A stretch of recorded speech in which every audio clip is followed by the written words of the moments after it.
부활절 새벽에 저 앞에 나온 여러분들에게 하나님의 큰 은혜가 넘치고 또 위로의 주님께서 여러분들 곁에서 위로해 주시기를 축원합니다. 예수님께서 사망을 정복하시고 부활하셨습니다. 인류 역사상 이런 소식은 없습니다. 사실 예수님 이전과 이후 BC와 AD로 나누지만 정확하게 보면 예수님의 부활 중심으로 나뉘어지는 겁니다. 부활 이전의 세계와 부활 이후의 세계로 나뉘어지는 겁니다. 부활이라고 하는 것은 어마어마한 일이 벌어진 것입니다. 사람들은 다 죽음 가운데 죽음의 종로로 타며 살아갑니다. 죽음은 폭군입니다. 너 이리 와봐. 너 죽여. 이러면 끝나는 거예요. 우리는 죽지 않기 위해서 얼마나 발버둥을 치며 살았는지 모릅니다. 그런데 예수님께서 그 사망 권세를 친히 찾아오셔서 그 일진인 사망을 깨뜨리시고 부활하심으로 말미암아 더 이상 그 사망이 힘을 쓰지 못하게 만든 그런 사건입니다. 엄청난 사건이죠. 그럼 예수님이 부활했다는 거, 이건 비밀입니다. 그래서 고린도전서 15장에 내가 너에게 비밀을 알려준다. 부활을 알게 되었다는 것은요, 비밀을 알게 된 것입니다. 이 부활 속에 모든 축복이 다 있어요.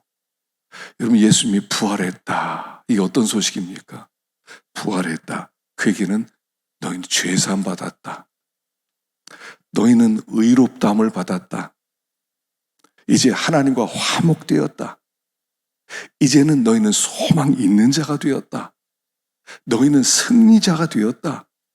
너희는 영생할 것이다. 이런 모든 축복이 이 부활 속에 다 들어있는 거예요. 모든 성경의 모든 축복을 꽉 눌러서 한마디로 말한다면 부활이에요. 기독교는 부활 위에 세워졌어요. 부활이 없었다면 이 교회가 세워질 수가 없어요. 기독교는 부활의 종교입니다. 예수님이 부활하심으로 우리의 큰 은혜와 축복을 주신 것입니다. 부활하셨다. 자, 부활하셨기 때문에 오늘 여기 본문의 19절에 보니까 평강이 있을지어다. 샬롬. 세상엔 평화가 없어요. 평화가 어디 있습니까? 다 불안해하고요. 두려워하고요. 벌벌 떨고요. 괴로워서 잠을 이루지 못하고요. 근데 부활을 믿을 순간부터 평강이 임하는 겁니다. 샬롬. 주님 우리에게 샬롬을 주셔서 그래서 부활의 주님을 믿는 우리는 제일 먼저 축복이 뭐냐면 샬롬의 축복을 누려야 돼요. 주님이 나에게 샬롬, 평안함을 주셨다. 예수님이 하신 말씀이에요. 평안해라, 샬롬. 이 샬롬이라는 뜻이 뭐라고 그랬죠? 샬롬은 온전하다는 뜻이에요. 온전하다. 하나님이 온전해서 모든 관계가 해결되었다, 회복되었다는 뜻이에요. 하나님과의 관계가 회복되었어요. 우린 진노의 자녀들 아니었습니까? 진노의 자녀였는데 회복되었어요. 그래서 하나님을 아버지 하고 그냥 아버지 품에 달려들을 수 있게 되었어요. 아버지 품에. 우리 같은 자들이요. 아버지 품에 달려들 수 있는 복된 자로 삼아주셨다. 또 이웃과의 관계도 드디어 회복되기 시작합니다. 화목이지요. 이 세상은요, 믿을 사람이 없어요. 그러나 예수 안에서 모든 사람이 우리의 형제가 되는 것입니다. 나와의 관계도 회복되는 거예요. 주님 안에서 우리는 온전한 자들입니다. 하나님이 우리를 볼 때요, 어떻습니까? 내가 나를 볼 때 불만족스럽잖아요. 성격도 좀 고쳤으면 좋겠고, 이런 어려움도 좀 내가 이길 수 있는 그런 능력이 있으면 좋겠고, 또 육체의 질고를 가지고 있는 사람은 건강 좀 했으면 좋겠고, 하여간요, 우리가 우리를 볼 때 만족이 없어요. 근데 하나님 눈에는 우리를 뭐라고 하세요? 샬롬, 온전하다. 우리가 우리 자녀 볼 때는요, 완전해요. 완전한 것처럼 우리 하나님 우리를 그렇게 보세요. 그러니까 이게 샬롬이에요. 하나님과의 관계, 이웃과의 관계, 나와의 관계, 모든 자연 만물과의 관계, 그래서 거기에 샬롬. 이게 부활을 주신 가장 큰 축복이죠. 샬롬. 그래서 믿으면 첫 번째 이 축복부터 누리는 거예요. 아, 평안하다. 잘 몰라요. 어떻게 될지는. 하여간 잘 몰라요. 그러나 우리 하나님이 우리와 함께 하시고, 어떤 때는 양갈래길에서 이 길을 선택해야 되나, 이 길을 선택해야 되나 고민 많으시죠? 걱정할 거 없어요. 어떤 길 선택해도 괜찮아요. 승리의 길이에요. 우린 그렇게 만들어졌어요. 어떤 길을 가더라도 하나님이 함께 해주실 거예요. 그러니까 믿음으로 사는 선택만 하면 돼요. 뭐 편안하냐, 뭐 고생하냐 이런 거 택하지 말고 하나 믿음으로 살리라. 그리고 그걸 택하면 그게 승리의 길이에요. 그리고 우리는 승리하게 돼 있어요. 그게 부활이에요. 그 부활 속에서 평안함을 누려요. 뭐 어떻게 될지 잘 몰라요. 뭐 큰 실수를 했어요. 아, 괜찮아요. 하나님이 또 회복시켜 주실 거예요. 어떤 상황에서라도 샬롬이에요. 샬롬. 아, 여러분 이 비밀을 알아야 돼. 이 샬롬의 비밀이. 이 비밀을 알면요. 아, 웬만큼 실수하고 웬만큼 못하고요. 괜찮아요. 우리 하나님 우리와 함께 하시고, 뭐 하나님이 이런 연약한 나를 알고 받아주지 않았어요. 이렇게 부족한 나. 우리 집 부족하잖아요. 우리 집 완전한 사람이 어디 있어요? 실수 안 한 사람이 어디 있어요? 죄 없는 사람이 어디 있어요? 혈기 없는 사람이 어디 있어요? 이대 우리를 받아주신 거예요. 샬롬, 샬롬. 베드로가 예수님을 3번 부인했습니다. 예수님 만났을 때 얼마나 미안했을까요? 와, 얼굴 못 들겠다. 주님이 뭐라고요? 샬롬. 샬롬 해주시는 거예요. 그래서 부활의 주님을 믿고 또 모신 자는 샬롬이에요. 이거 누려야 그 다음 이야기가 진행되는 거예요. 샬롬. 자, 그리고 21절에 이렇게 말씀하십니다. 예수께서 또 이르시되 너에게 평강이 있을지어다.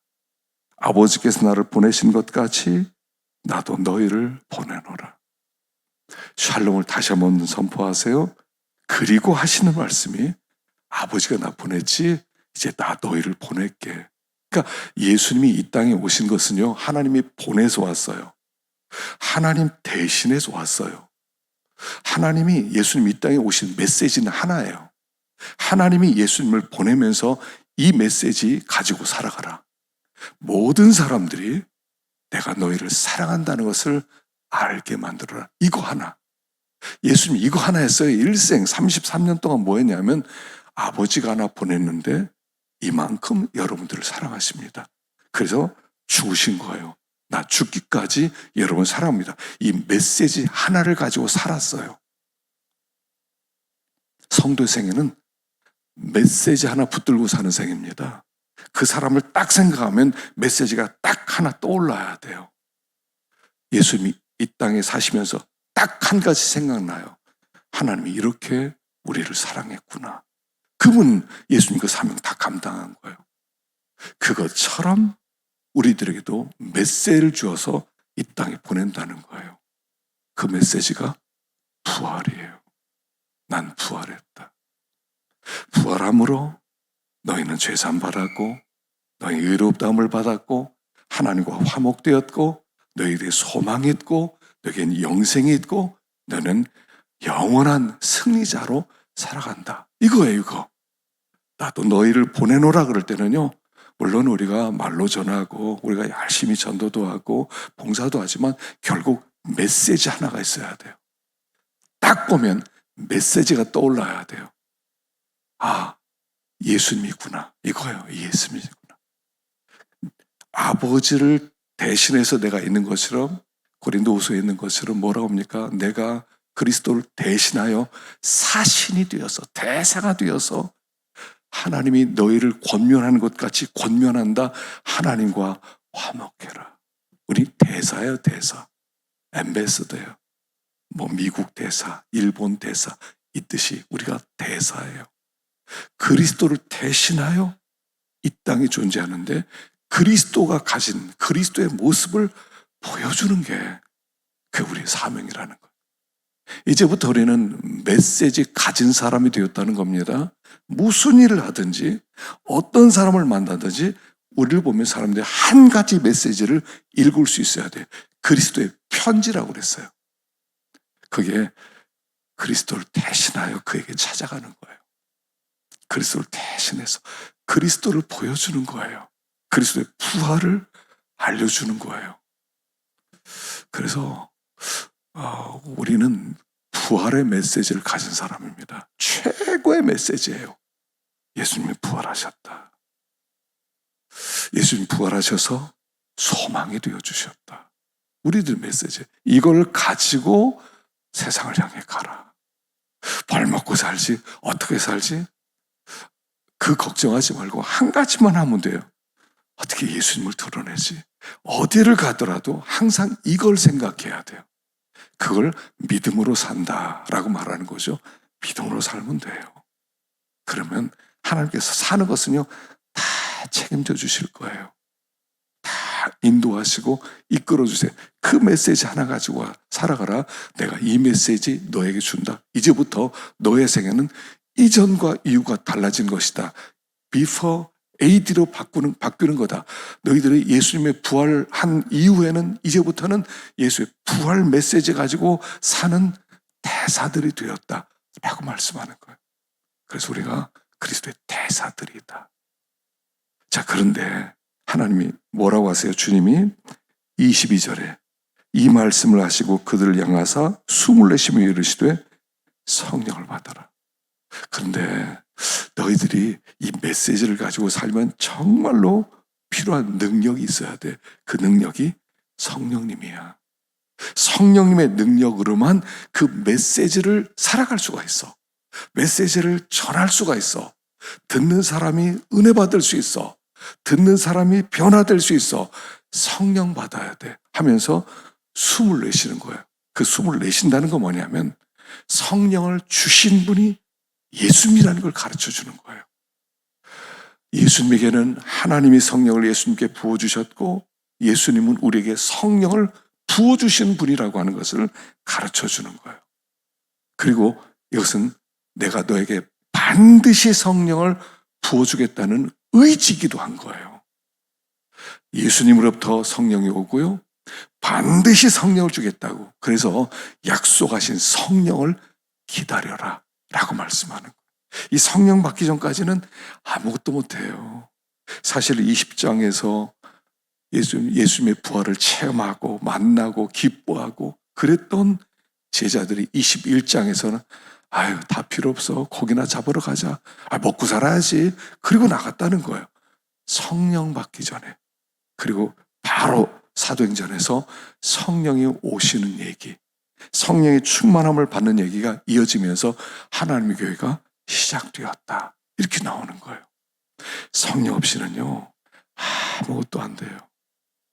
성령은 하나님의 영이시고 성령은 하나님의 능력이고 하나님의 지혜이고 하나님의 말씀이고 그래서 성령 받은 후에야 비로소 이 사명이 이제 움직이기 시작하고요. 역사하기 시작하는 거예요.